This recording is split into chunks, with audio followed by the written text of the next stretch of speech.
ಇದು ಕರ್ನಾಟಕ ಸರ್ಕಾರದ ವತಿಯಿಂದ ಕೊಟ್ಟಂತಹ ಒಂದು ಸಾಮಗ್ರಿ. ಪ್ರತಿ ಪಾಠದ ಮೇಲೆ 1 ಅಂಕದ, 2 ಅಂಕದ, 3 ಅಂಕದ ಮತ್ತು 4 ಅಂಕದ ಪ್ರಶ್ನೆಗಳು ಇಲ್ಲಿದ್ದಾವೆ. ನಮ್ಮ ಟಾರ್ಗೆಟ್ ಇರೋದು 80 ಔಟ್ ಆಫ್ 80, 80ಕ್ಕೆ 80 ಆ್ಯನ್ಯುವಲ್ ಎಕ್ಸಾಮ್ನಲ್ಲಿ ತಗೊಳ್ಳುವಂಥದ್ದು. ಸರ್ ಬರಿಬೋದು, ನಿಮಗೆ ಜ್ಞಾನ ಇದ್ದರೆ ಯಾವ ಥರ ಕೂಡ ಬರಿಬೋದು, ಆದರೆ ಕರೆಕ್ಟ್ ಮೀನಿಂಗ್ ಇರಬೇಕು. ನಮಸ್ಕಾರ ಸ್ನೇಹಿತರೆ, ಧ್ವನಿ ಲೋಕಕ್ಕೆ ನಿಮಗೆಲ್ಲ ಸ್ವಾಗತ. ನಾವಿವತ್ತು 10ನೇ ತರಗತಿಯ LBA ಪ್ರಶ್ನೋತ್ತರಗಳನ್ನು ಮಾಡ್ತಾ ಇದ್ದೀವಿ. 1500ಕ್ಕಿಂತ ಹೆಚ್ಚು ಪ್ರಶ್ನೋತ್ತರ ಸರಣಿಗಳ ಒಂದು ವಿಡಿಯೋ ಸರಣಿ ಇದು.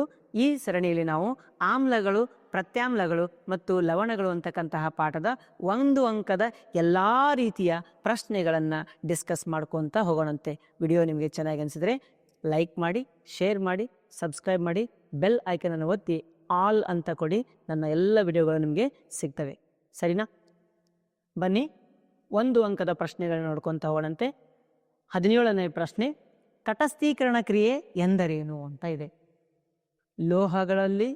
ಆಮ್ಲಗಳಲ್ಲಿ ಮತ್ತು ಪ್ರತ್ಯಾಮ್ಲಗಳಲ್ಲಿ ನೋಡಿದಾಗ ಆಮ್ಲ ಮತ್ತು ಪ್ರತ್ಯಾಮ್ಲಗಳು ಸೇರಿದಾಗ ಏನು ಉಂಟಾಗ್ತದೆ?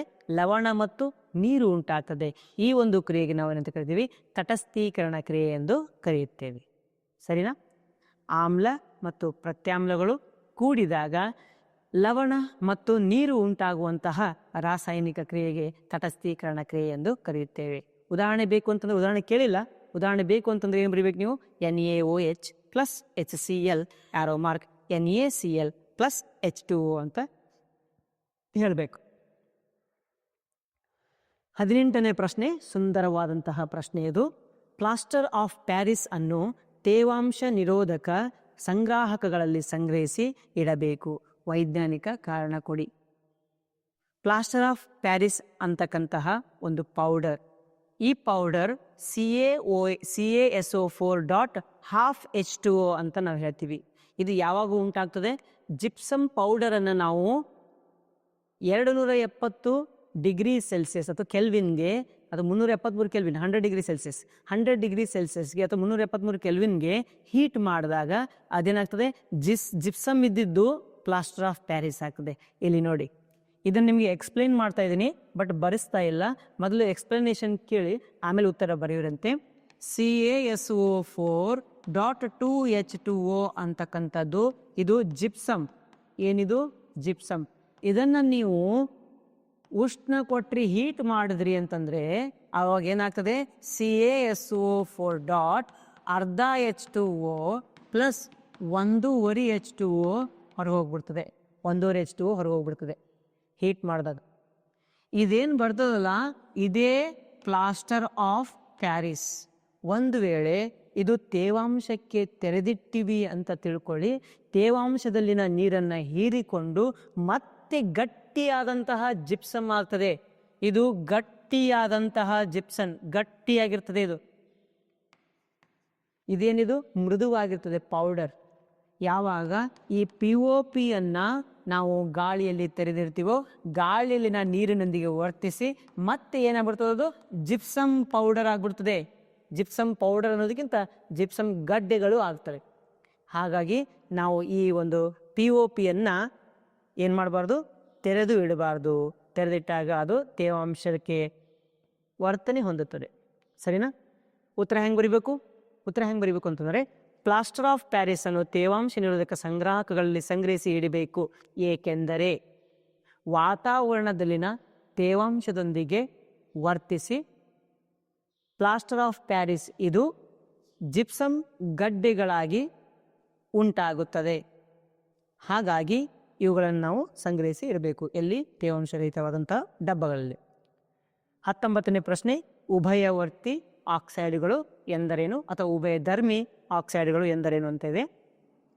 ಕೆಲವು ಲೋಹದ ಆಕ್ಸೈಡ್ಗಳು ಆಮ್ಲಗಳೊಂದಿಗೆ ಅಥವಾ ಆಮ್ಲೀಯ ದ್ರಾವಣದೊಂದಿಗೆ ವರ್ತಿಸಿ ನೀರು ಮತ್ತು ಲವಣವನ್ನು ಉಂಟು ಮಾಡುತ್ತವೆ. ಅದೇ ರೀತಿಯಾಗಿ ಪ್ರತ್ಯಾಮ್ಲೀಯ ದ್ರಾವಣದೊಂದಿಗೆ ವರ್ತಿಸಿ ನೀರು ಮತ್ತು ಲವಣವನ್ನು ಕೂಡ ಉಂಟು ಮಾಡುತ್ತವೆ. ಹಾಗಾಗಿ ಇವುಗಳನ್ನು ನಾವು ಉಭಯಧರ್ಮಿ ಅಥವಾ ಉಭಯವರ್ತಿ ಆಕ್ಸೈಡ್ಗಳು ಎಂದು ಕರೆಯುತ್ತೇವೆ. ಉದಾಹರಣೆ Al2O3 ಅಲ್ಯೂಮಿನಿಯಂ ಆಕ್ಸೈಡ್. 20ನೆಯ ಪ್ರಶ್ನೆ, ಮಾರ್ಜಕಗಳನ್ನು ಬಳಸಿ ನೀರಿನ ಗಡಸುತನವನ್ನು ಪರೀಕ್ಷಿಸಬಹುದೇ? ಕಾರಣ ಕೊಡಿ.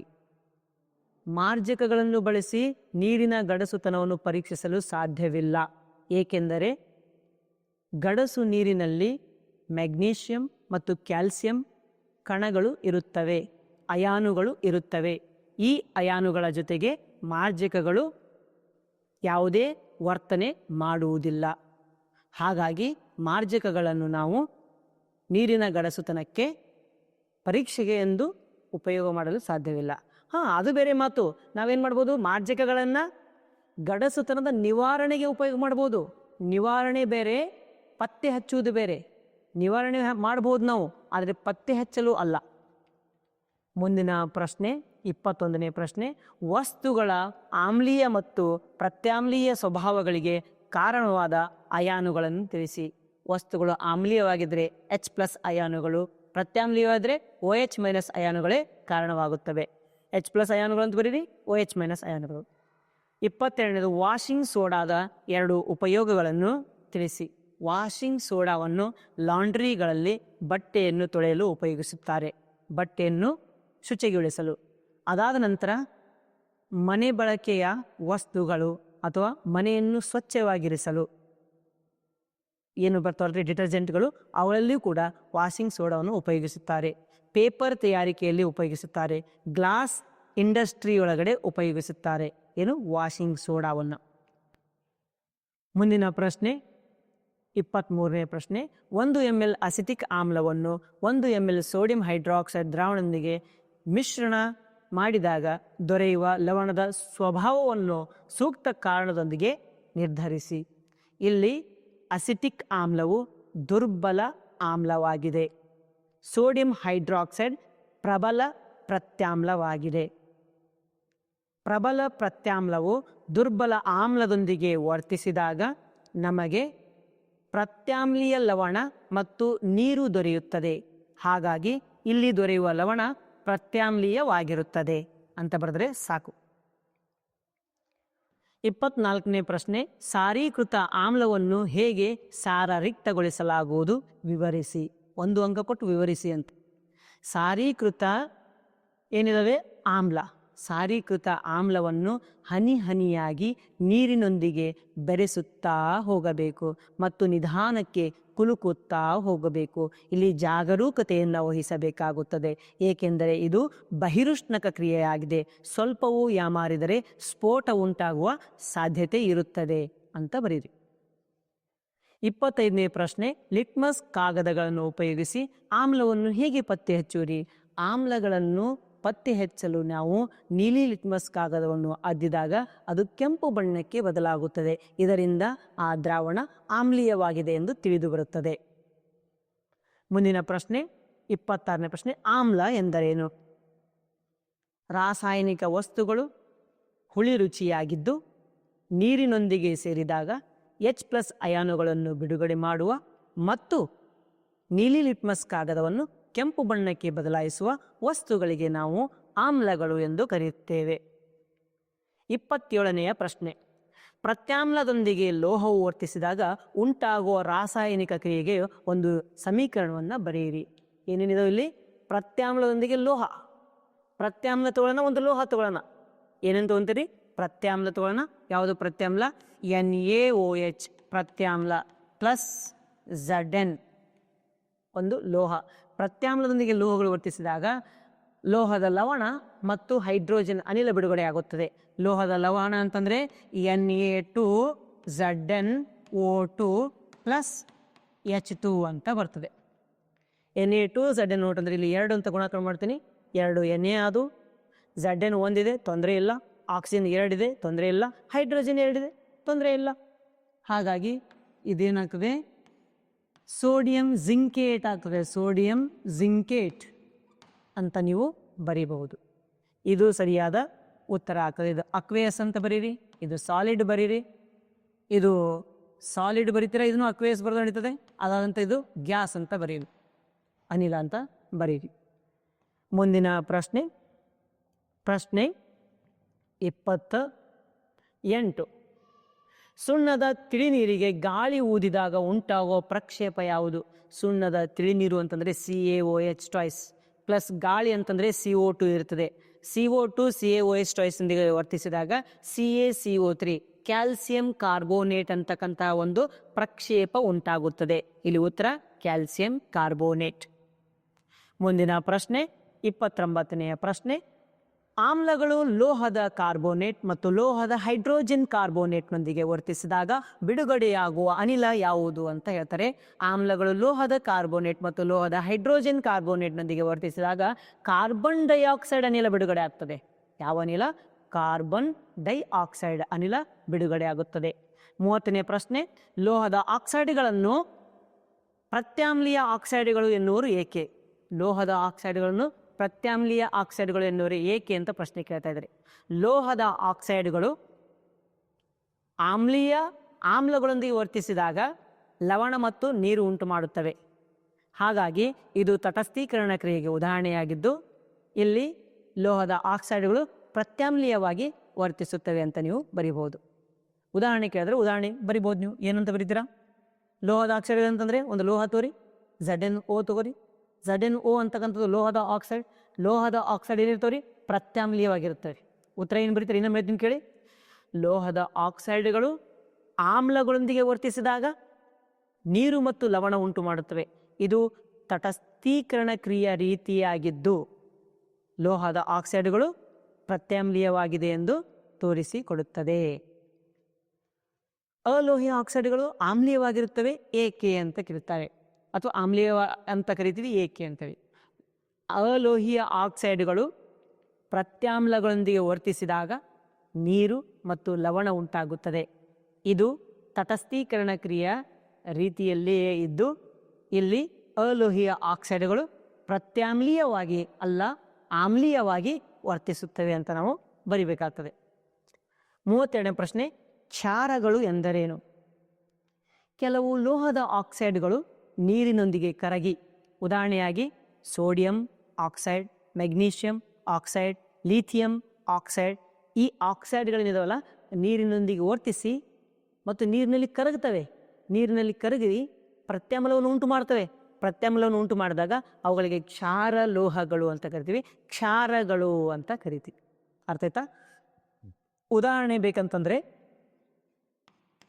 ಸೋಡಿಯಂ ಪ್ಲಸ್ ಆಕ್ಸಿಜನ್ ಏನಾಗ್ತದೆ ಅವಾಗ? ಸೋಡಿಯಂ ಅನ್ನೋಕ್ಕಿಂತ ಮೆಗ್ನೀಷಿಯಂ ತಗೋತೀನಿ. ಮೆಗ್ನೀಷಿಯಮನ್ನು ಗಾಳಿಯೊಂದಿಗೆ ಉರಿಸಿದಾಗ ಏನಾಗ್ತದೆ? ಮ್ಯಾಗ್ನೀಷಿಯಂ ಆಕ್ಸೈಡ್ ಉಂಟಾಗುತ್ತದೆ. ಓಕೆ, ಈ ಮೆಗ್ನೀಷಿಯಂ ಆಕ್ಸೈಡನ್ನು ನೀರಿನೊಂದಿಗೆ ಸೇರಿಸಿದಾಗ ಮೆಗ್ನೀಷಿಯಂ ಹೈಡ್ರಾಕ್ಸೈಡ್ ಆಗುತ್ತದೆ. ಇದು ನೀರಿನಲ್ಲಿ ವಿಲೀನಗೊಳ್ತು. ಹಾಗಾಗಿ ಇದು ಯಾವಾಗಲೂ ಏನಿರ್ತದೆ? ಪ್ರತ್ಯಾಮ್ಲೀಯವಾಗಿರುತ್ತದೆ. ಪ್ರತ್ಯಾಮ್ಲೀಯವಾಗಿರುವುದರಿಂದ ಇದನ್ನು ನಾವು ಕ್ಷಾರ ಅಂತ ಕರಿತೀವಿ. ಏನಂತ ಕರಿತೀವಿ? ಕ್ಷಾರ. ಕೆಲವು ಲೋಹಗಳು ಆಕ್ಸೈಡ್ಗಳನ್ನು ಉಂಟು ಮಾಡಿ ಆ ಲೋಹದ ಆಕ್ಸೈಡ್ಗಳು ನೀರಿನಲ್ಲಿ ಕರಗಿ ಆಮ್ಲಗಳಲ್ಲ ಪ್ರತ್ಯಾಮ್ಲಗಳನ್ನು ಉಂಟು ಮಾಡುತ್ತವೆ. ಅಂತಹ ವಸ್ತುಗಳಿಗೆ ಕ್ಷಾರಗಳು ಎಂದು ಕರೆಯುತ್ತೇವೆ ಅಂತ ಬರೀಬಹುದು. ಮುಂದಿನ ಪ್ರಶ್ನೆ 34. ಓಕೆ, ಅಲ್ಲ 33. 33ನೇ ಪ್ರಶ್ನೆ, ಆಮ್ಲವು ನೀರಿನಲ್ಲಿ ಕರಗಿದಾಗ ಉಂಟಾಗೋ ಅಯಾನ್ ಯಾವುದು? H+ ಅಯಾನು. ಅದಕ್ಕೆ ಹೈಡ್ರೋನಿಯಂ ಅಯಾನು ಅಂತ ಕರಿತೀವಿ. ಇನ್ನೊಂದು, ಈ ಒಂದು ನಿಸರ್ಗದಲ್ಲಿ H+ ಅಯಾನು ಏಕಾಂಗಿಯಾಗಿ ಸಿಗುವುದಿಲ್ಲ. H+ ಅಯಾನು ನೀರಿನೊಂದಿಗೆ ಮಿಶ್ರಣ ಹೊಂದಿ HCO+ ಅಯಾನು ಆಗುತ್ತದೆ. ಇದಕ್ಕೆ ನಾವು ಹೈಡ್ರೋನಿಯಂ ಅಯಾನು ಎಂದು ಕರೆಯುತ್ತೇವೆ. H+ ನಿಸರ್ಗದಲ್ಲಿ ಏನು ಸಿಗುವುದಿಲ್ಲ, ಸ್ವತಂತ್ರವಾಗಿ ಸಿಗುವುದಿಲ್ಲ, ನೀರಿನೊಂದಿಗೆ ಮಿಶ್ರಣವಾಗಿ ಹೈಡ್ರೋನಿಯಂ ಅಯಾನು. ಆ್ಯಕ್ಚುಲಾಗಿ H3O+ ಅನ್ಬೇಕು, ನಾವು ಕೇವಲ H+ ಅಂತ ಕರಿತೀವಿ. ಇರಲಿ, ತೊಂದರೆ ಇಲ್ಲ, H+ ಅಂತಲೇ ಕರೀರಿ. ಉತ್ತರ ಏನು ಬರೀತೀರಿ? H+ ಅಂತ ಬರಿಬೇಕು. ಮುಂದಿನ ಪ್ರಶ್ನೆ 34ನೇ ಪ್ರಶ್ನೆ, ಒಂದು ದ್ರಾವಣದಲ್ಲಿ ಹೈಡ್ರಾಕ್ಸೈಡ್ ಅಯಾನುಗಳ ಸಂಖ್ಯೆ ಹೆಚ್ಚಾದಂತೆ ಏನಾಗುತ್ತದೆ?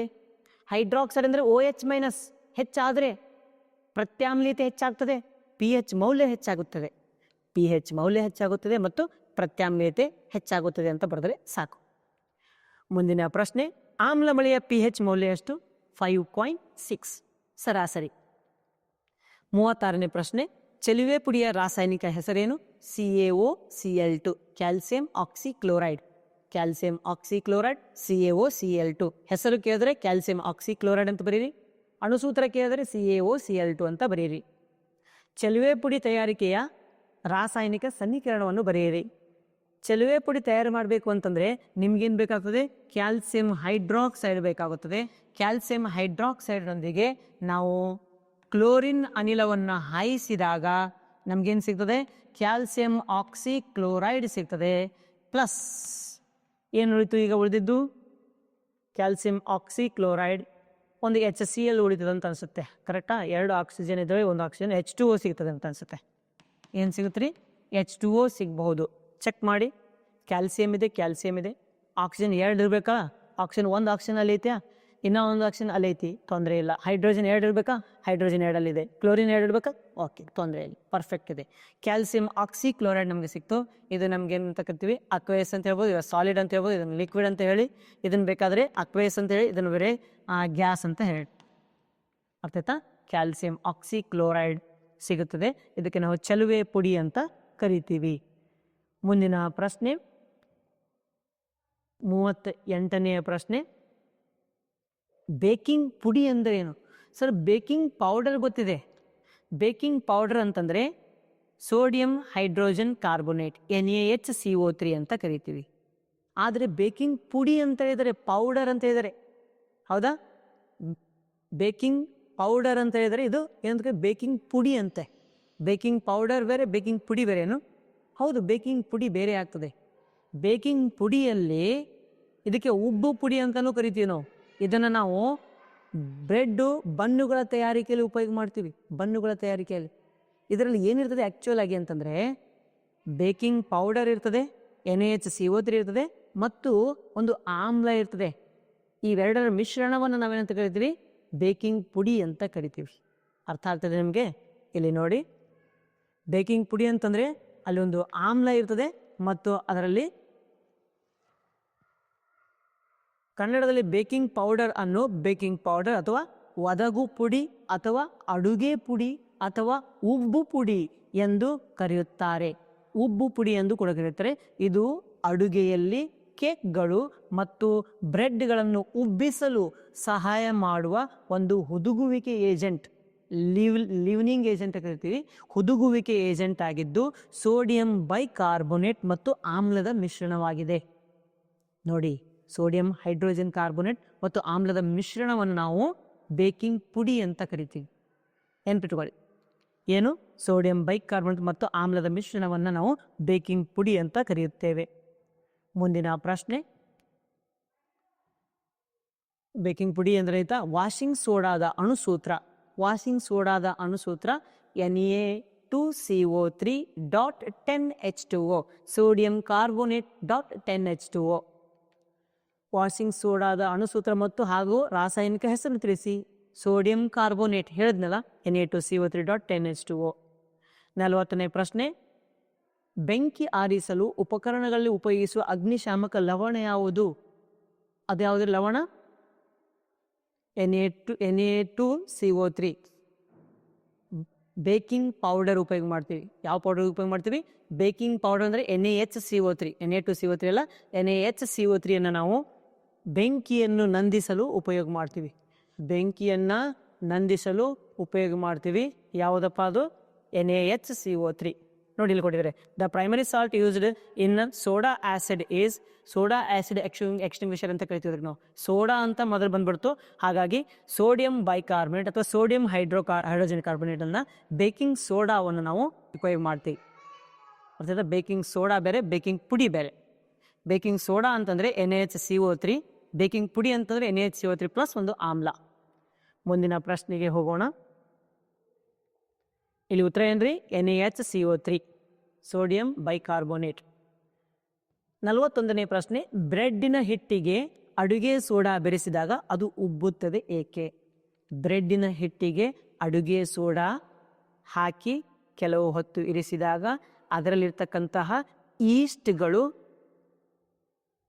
ಅವಾಯುವಿಕ ಉಸಿರಾಟ ಮಾಡಿ ಕಾರ್ಬನ್ ಡೈಆಕ್ಸೈಡ್ ಅನಿಲವನ್ನು ಬಿಡುಗಡೆ ಮಾಡುತ್ತವೆ. ಈ ಕಾರ್ಬನ್ ಡೈಆಕ್ಸೈಡ್ ಅನಿಲಗಳು ಬ್ರೆಡ್ ಪುಡಿಯ ಒಳಗಡೆಯಿಂದ ಅಥವಾ ಬ್ರೆಡ್ ನಾದಿದ ಹಿಟ್ಟಿನಿಂದ ಒಳಭಾಗದಿಂದ ಹೊರಗಡೆ ಬರುತ್ತವೆ. ಬ್ರೆಡ್ ಹಿಟ್ಟಿನಿಂದ ಒಳಗಡೆಯಿಂದ ಹೊರಭಾಗಕ್ಕೆ ಕಾರ್ಬನ್ ಡೈಆಕ್ಸೈಡ್ ಅನಿಲ ಬಿಡುಗಡೆ ಆಗುತ್ತದೆ.